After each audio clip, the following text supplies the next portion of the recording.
Les décisions du Conseil des ministres de ce mercredi 23 mars 2022, présidé par le chef de l'État, M. Patrice Talon, sont relatives à, s'agissant des mesures normatives, la création d'un guichet unique de promotion des petites et moyennes entreprises. Les micro, petites et moyennes entreprises représentent près de 90% du tissu économique national. Toutefois, elles sont confrontées à des obstacles qui freinent leur plein essor, dont l'accès au financement. C'est pour cela que le gouvernement a retenu, au nombre de ses priorités pour le secteur, la mise en place de mécanismes de financement adaptés. Par ailleurs, la multiplicité et le manque de synergie des structures publiques intervenant en faveur des petites et moyennes entreprises et des petites et moyennes industries nécessitent une réforme d'envergure du dispositif global d'intervention de l'État afin de gagner en efficacité.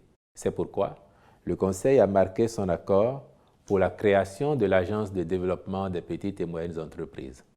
Dès lors, celle-ci sera un véritable guichet unique qui aura vocation à fédérer l'ensemble des interventions des structures actuelles avec un mécanisme de financement adapté aux micro, petites et moyennes entreprises. Spécifiquement, son rôle consistera à orienter et suivre ces entreprises vers les meilleures opportunités d'assistance et de financement au plan local, sous-régional et international. Être l'interface entre les PME existantes ou celles nouvellement créées et l'État. Recenser et accompagner les entreprises à fort potentiel de croissance. Identifier et mettre en œuvre des mesures de soutien ou d'aide à la restructuration et au développement des entreprises, notamment celles en difficulté. Promouvoir des outils et produits financiers adaptés aux besoins des PME. Analyser les performances de structures et programmes d'appui.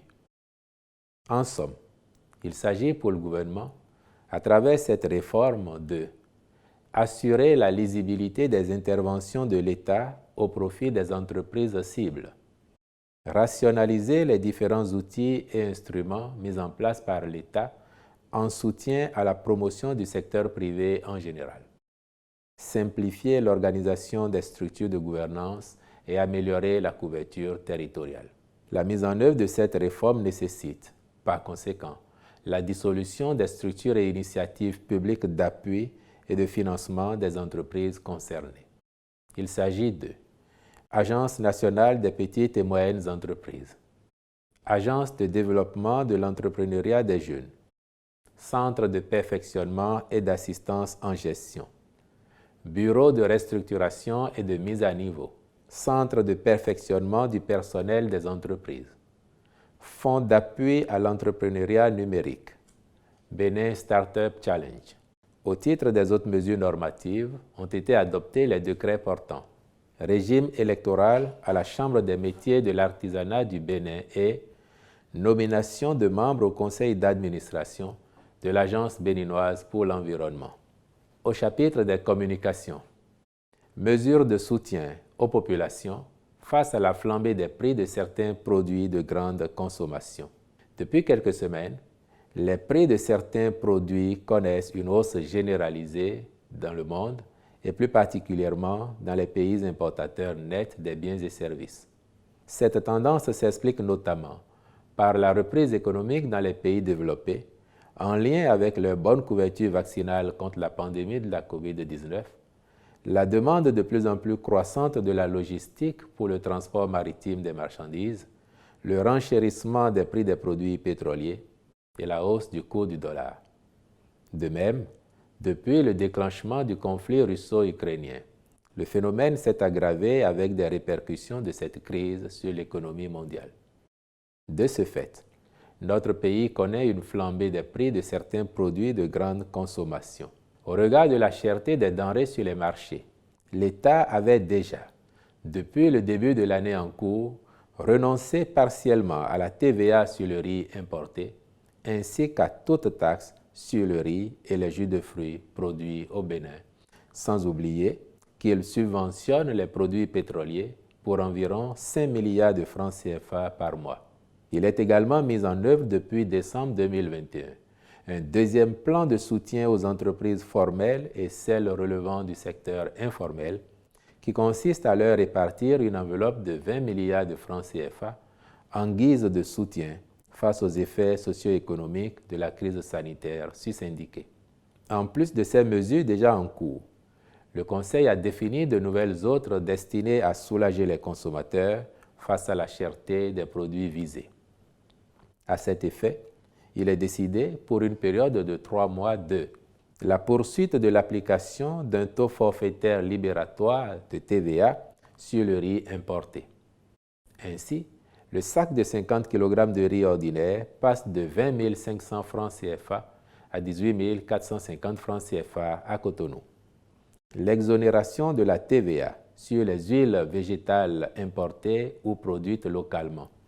Les prix à Cotonou passent donc de 30 000 francs CFA à 25 424 francs CFA, soit 1 017 francs CFA le litre au détail, au lieu de 1 200 francs CFA actuellement pour l'huile de coton locale.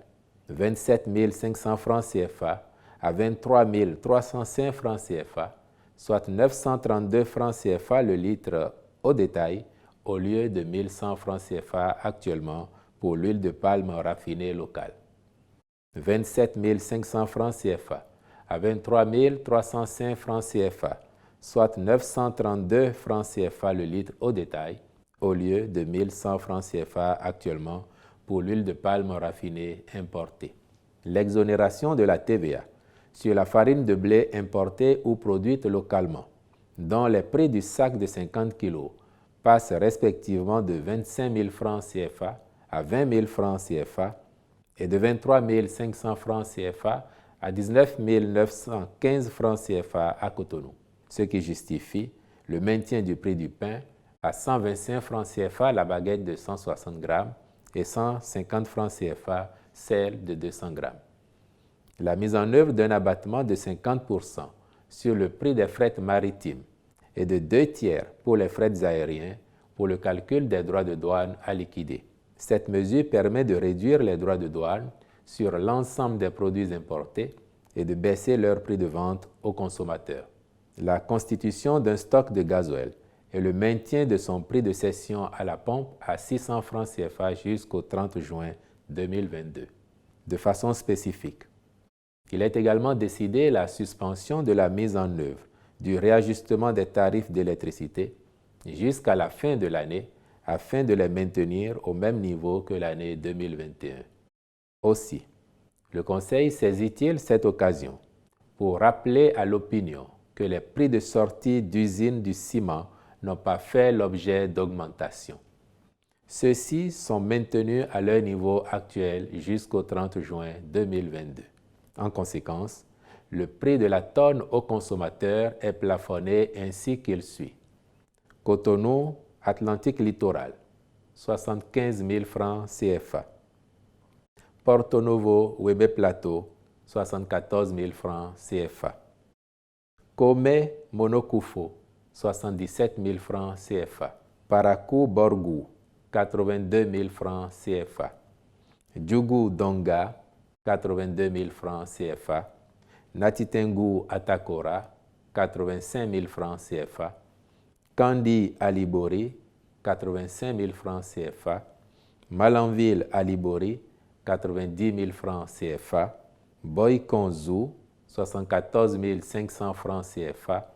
Dassazoumé, Colline, 77 000 francs CFA. Les producteurs et les distributeurs opérant dans le domaine sont invités à s'y tenir. Ces divers appuis sont évalués à plus de 80 milliards de francs CFA pour soutenir le pouvoir d'achat des populations. En vue d'en garantir l'effectivité et d'éviter des sorties frauduleuses de produits vivriers, le Conseil a instruit les ministres concernés à l'effet de renforcer les contrôles par les structures compétentes et de faire appliquer aux contrevenants la rigueur de la loi. Enfin, au chapitre des mesures individuelles. Sur proposition du ministre, M. Abdel Nasser Samari est nommé directeur de la planification, de l'administration et des finances du ministère de l'Intérieur et de la Sécurité publique. Je vous remercie.